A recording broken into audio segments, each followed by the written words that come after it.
ദളപതി വിജയ് അണ്ണൻ്റെ നിലവിൽ പുതിയതായി ഇറങ്ങാൻ പോകുന്ന വാരിസു എന്ന സിനിമയേക്കാൾ ഒരു വലിയ ഹൈപ്പും കാത്തിരിപ്പുമാണ് ദളപതി 67 എന്ന സിനിമയ്ക്ക് ഇപ്പോൾ നിലവിലുള്ളത്.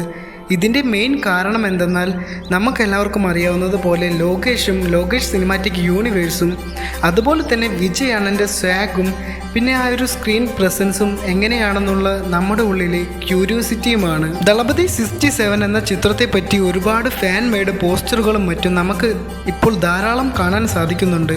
അതുപോലെ തന്നെ ദളപതി 67 LCUവിലേക്ക് എങ്ങനെ വരുന്നു എന്ന തരത്തിലുള്ള ഒട്ടനവധി ഫാൻ തിയറികളും സോഷ്യൽ മീഡിയയിലും മറ്റും നമുക്ക് കാണാൻ സാധിക്കുന്നു. നമുക്ക് അത്തരത്തിലുള്ള ഫാൻ തിയറികളിൽ ഒരെണ്ണം നമുക്കൊന്ന് ചെക്ക് ചെയ്യാം.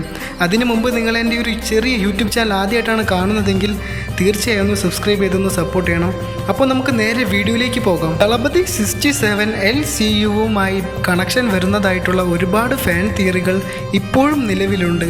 ഇതിൽ കുറച്ച് വെറൈറ്റി ആയിട്ട് എനിക്ക് തോന്നിയ ഒരു ഫാൻ തിയറിയാണ് നമ്മൾ ഇവിടെ ഡിസ്കസ് ചെയ്യാൻ പോകുന്നത്. സന്താനം ഗാങ്ങിനും അടൈക്കളം ഗാങ്ങിനുമെതിരെ വിക്രമും ഇൻസ്പെക്ടർ ബിജോയും അമറും അവർ എല്ലാവരും തന്നെ ഈ ഒരു ഗാങ്ങിനെ എതിരിടാൻ കാരണം ഇവരോടൊക്കെ വ്യക്തി ജീവിതത്തിൽ അവർക്ക് വേണ്ടപ്പെട്ട വ്യക്തികൾ ഈ ഗാങ് മൂലം മരണപ്പെട്ടതിനാൽ. വിക്രമിൻ്റെ കാര്യം നോക്കുകയാണെങ്കിൽ വിക്രമിൻ്റെ മകനെയും ബിജോയുടെ കാര്യം നോക്കുകയാണെങ്കിൽ അദ്ദേഹത്തിൻ്റെ മൊത്തം കുടുംബത്തെയും അതുപോലെ തന്നെ അമറിൻ്റെ കാമുകിയെയും കൊന്നത് ഈ ഗാങ് ആണ്.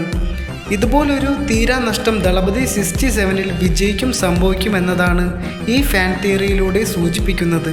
അത് ആര് വേണമെങ്കിലും ആവാം. ഇതുവരെ LCUവിൽ പരിചയപ്പെടുത്തിയിട്ടില്ലാത്ത കഥാപാത്രങ്ങളാവാം, അല്ലെങ്കിൽ കൈത്തി സിനിമയിലെ അടൈക്കളം ഗാങ് കാരണം മരണപ്പെട്ട ഈ കോളേജ് സ്റ്റുഡൻ്റ് ആയിരിക്കാം. അതുമല്ലെങ്കിൽ ഇൻസ്പെക്ടർ ബിജോയുടെ കീഴിലുള്ള സ്പൈ ആയ അജാസ് അഹമ്മദ് എന്ന കഥാപാത്രമായിരിക്കാം. ഇതെല്ലാം വെറും ഫാൻ തിയറികൾ മാത്രമാണ് കേട്ടോ. അതിനെ അതിൻ്റേതായ രീതിയിൽ മാത്രം എടുക്കുക ഗൈസ്. ഒരുപാട് ഫാൻ തിയറികൾ ഇതിനകം തന്നെ ഞാൻ സോഷ്യൽ മീഡിയകളിലും മറ്റുമായി കേട്ടിരുന്നു. അതിലെനിക്ക് ഏറ്റവും കൂടുതൽ ഇൻട്രസ്റ്റിംഗ് ആയി തോന്നിയത് ഈ ഒരു ഫാൻ തിയറിയാണ്. അതുകൊണ്ടാണ് ഈ ഒരു ഫാൻ തിയറി ഞാൻ നിങ്ങളിലേക്കും പങ്കുവെച്ചത്. ഈ ഒരു ഫാൻ തിയറിയെക്കുറിച്ച് നിങ്ങളുടെ അഭിപ്രായങ്ങൾ എന്തൊക്കെയാണ് അതൊക്കെ ഒന്ന് കമൻറ്റ് ബോക്സിൽ പറയുക.